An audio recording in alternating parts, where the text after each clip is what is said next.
Good morning, नमस्कार, आदाब, सत श्री अकाल, प्रणाम। दोस्तों, I am grateful to you for your proper cooperation and support and listening to me. तो सबसे पहले तो मैं आपसे रिक्वेस्ट करूँगा कि अगर आपने ये चैनल सब्सक्राइब नहीं किया तो प्लीज़ डू सब्सक्राइब और बेल आइकॉन को दबा करके हमें अपने करीब ज़रूर लाइएगा। कल हम बात कर रहे थे, उसी की कंटिन्यूटी में आगे बात करेंगे कि ईश्वर की एग्जिस्टेंस हर तरफ है, हर चीज़ में he is present, he is omni present. वो कहाँ प्रेजेंट नहीं। तो अगर मैं ये कहूँ कि वो हमारे में भी प्रेजेंट है तो हैरानी नहीं होगी। सुना तो आपने होगा, बहुत लोग कहते हैं कि ईश्वर हमारे अंदर बैठा है, लेकिन अंदर कहाँ बैठा है? अगर हम साइंटिफिकली ढूंढने लगें या डॉक्टर्स को बोलें भैया हमारे अंदर बैठे ईश्वर को ढूंढ के बताओ, तो मेरा ख्याल है मेडिकल साइंस के पास कोई जवाब नहीं होगा कि अंदर तो कुछ भी नहीं है, सारी एनाटॉमी क्लियर है, हर अंग को काट पीट के चीर फाड़ के देख चुकी है साइंस, तो कहीं ईश्वर मिले नहीं। लेकिन स्पिरिचुअली स्पीकिंग हमारी ईश्वर की खोज हमारे अंदर से ही स्टार्ट होगी। आप जानना चाहोगे? जैसे हर आदमी का अपना एक घर होता है, अपना एक एड्रेस होता है, वैसे ही ईश्वर का, भगवान का, शिव का जो एड्रेस है वो हर इंडिविजुअल से ही शुरू होता है, हमारे अंदर से ही शुरू होता है। अब उससे पहले एक छोटा सा सवाल है कि बारिश तो आपने देखी होगी। बारिश में जो बारिश की बूंद होती है, पानी का एक छोटा सा कतरा है, ठीक है ना, उसको अगर हम सागर से कंपेयर करें, you might have been to see shore, beach पे तो गई होगी। अब उस बूंद का और सागर का अगर साइज कंपेयर करें तो क्या रिलेशन बनता है? Can we work out? कितने गुना बड़ा सागर होगा एक बूंद से, या बूंद कितनी छोटी है उसके मुकाबले में? बस वही साइज का रिलेशन अपना और यूनिवर्स का, ये यूनिवर्सल और कॉस्मिक एनर्जी का है। ईश्वर हमारे अंदर एक माइक्रो या मिनी फॉर्म में प्रेजेंट है। जैसे बूंद में सागर देखा जा सकता है, वैसे ही अपने अंदर भी हम भगवान को, ईश्वर को, अल्लाह को देख सकते हैं। उसके लिए कोशिश करनी होगी, एफर्ट करनी होगी। एफर्ट के बिना कुछ भी नहीं मिल पाएगा।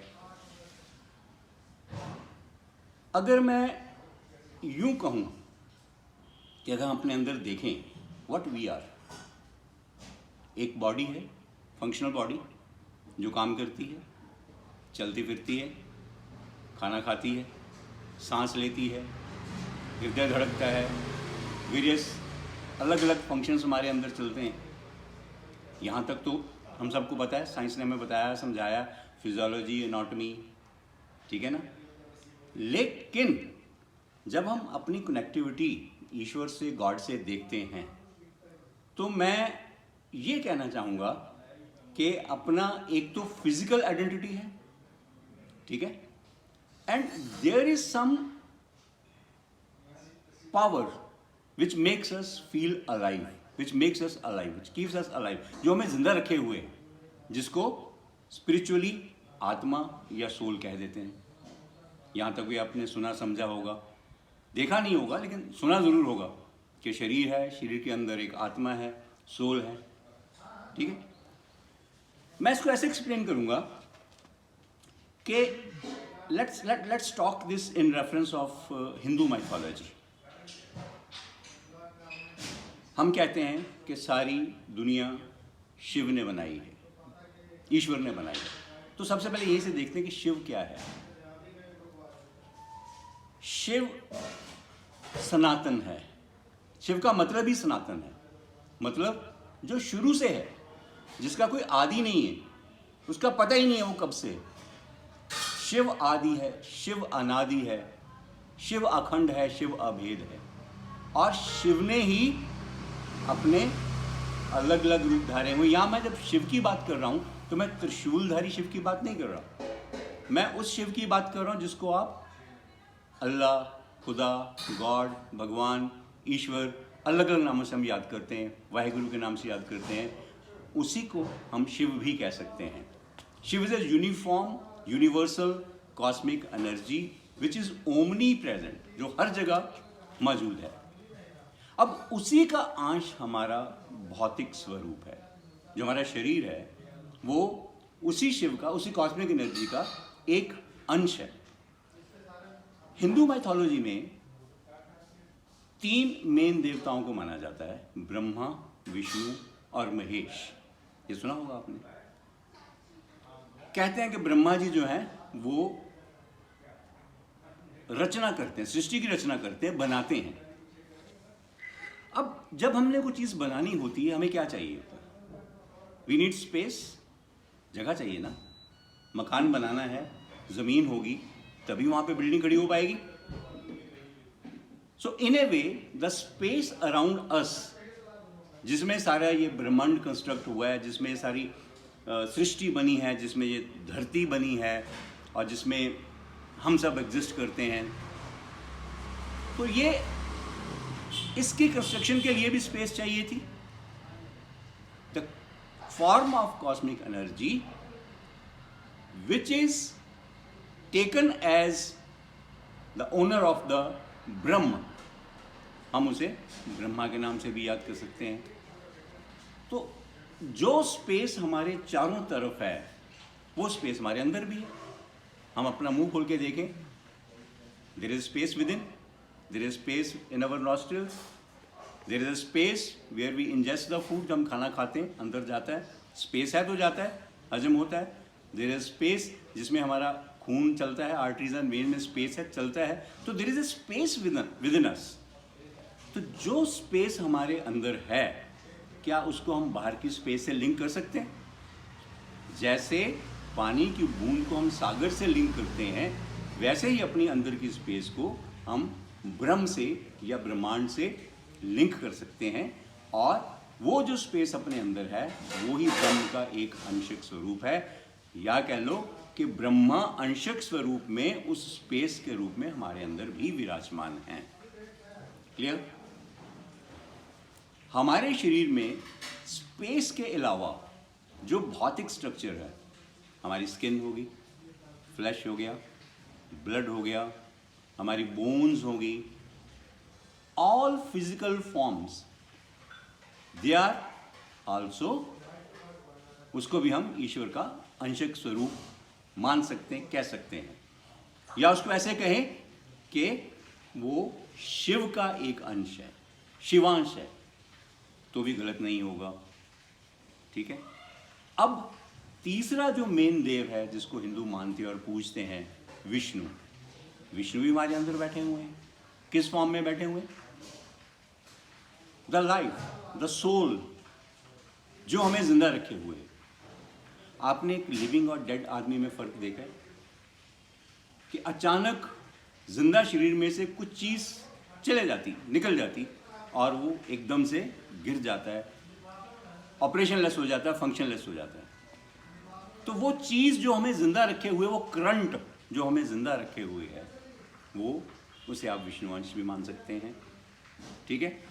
अब आप कहोगे यार 3 देवों की बात तो आपने कर दी, तो 3 महादेवियां कहाँ गई?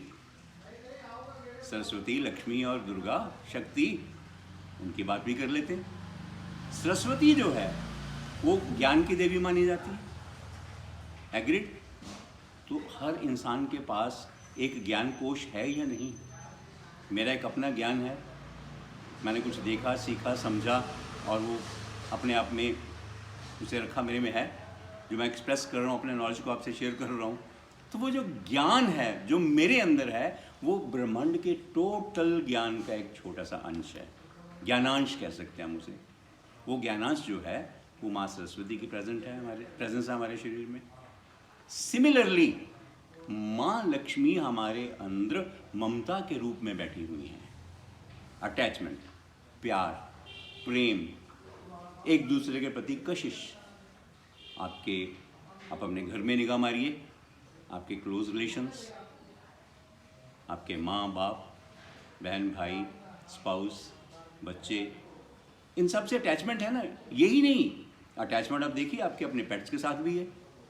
जो प्लांट्स अपने घर में हम बनाते हैं, लगाते हैं, उनके साथ भी अटैचमेंट, उनको रोज़ पानी देते हैं, वो सूखने लगते हैं तो हमें लगता है समथिंग इज हैपनिंग रॉन्ग, इसको पानी फिर से दें, ये ज़िंदा रहने चाहिए। वो जो अटैचमेंट है, जो ममता है, वो लक्ष्मी का अंश है जो हमारे हृदय में विष्णु के साथ विराजती हैं। ठीक है। अब डे टू डे जो हम काम करते हैं, वर्क करते हैं, उसके लिए हमें एनर्जी चाहिए ना।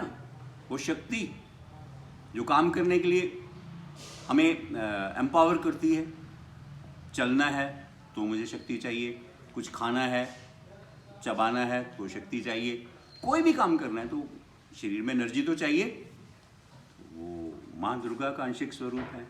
तो इन ए वे 6 के 6 मेन देवता जो हिंदू पूजते हैं, ब्रह्मा, विष्णु, महेश, सरस्वती, लक्ष्मी और शक्ति, ये अपने अंदर ही विराजमान है। हम थोड़ी सी कोशिश करने से इनको समझ भी सकते हैं और देख भी सकते हैं।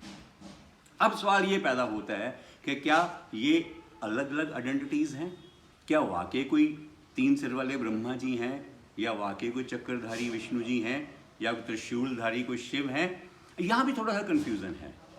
जो त्रिशूलधारी देव की पूजा हम करते हैं वो महेश हैं, ठीक है ना। लेकिन जो वर्ड शिव यूज़ किया है वो मैंने कॉस्मिक एनर्जी के लिए किया है। क्लियर? बेसिकली जैसे हमारे शरीर के अलग अलग पार्ट हम समझने के लिए कहते हैं, हमारा सर है, ये हमारा धड़ है, हमारी बाजुएं हैं, टांगें हैं, ऐसे ही कॉस्मिक एनर्जी की डिवीज़न, फंक्शनल डिवीज़न जो है उसको हम कह सकते हैं कि ये ब्रह्मा, विष्णु, महेश के नाम से हम ईश्वर को समझने की कोशिश करते हैं, या समझते हैं, या पूजते हैं। बेसिकली वो एक ही है, वो एक ही शक्ति है, वो कॉस्मिक एनर्जी जिसने सारी रचना क्रिएट की हुई है, जिसने सारी रचना का रूप लिया हुआ है। बस उसे समझना और उसकी तरफ चलना ये अनिवार्य है, और ये एकदम से कुछ नहीं हो सकता। It is to be done slowly, gradually. तो कंटिन्यू टुमारो। इस पे हम आगे बात करेंगे अगले एपिसोड में। आज के लिए बस काफ़ी है, क्योंकि ज़्यादा लंबा होने से फिर थोड़ा बोर्डम भी आ जाती है और काम भी अपने करने होते हैं। तो दोस्तों आगे फिर कल कंटिन्यू करेंगे इस टॉपिक को। आज के लिए धन्यवाद। हाँ, चैनल को सब्सक्राइब करना मत भूलिएगा please. Thank you very much and good day.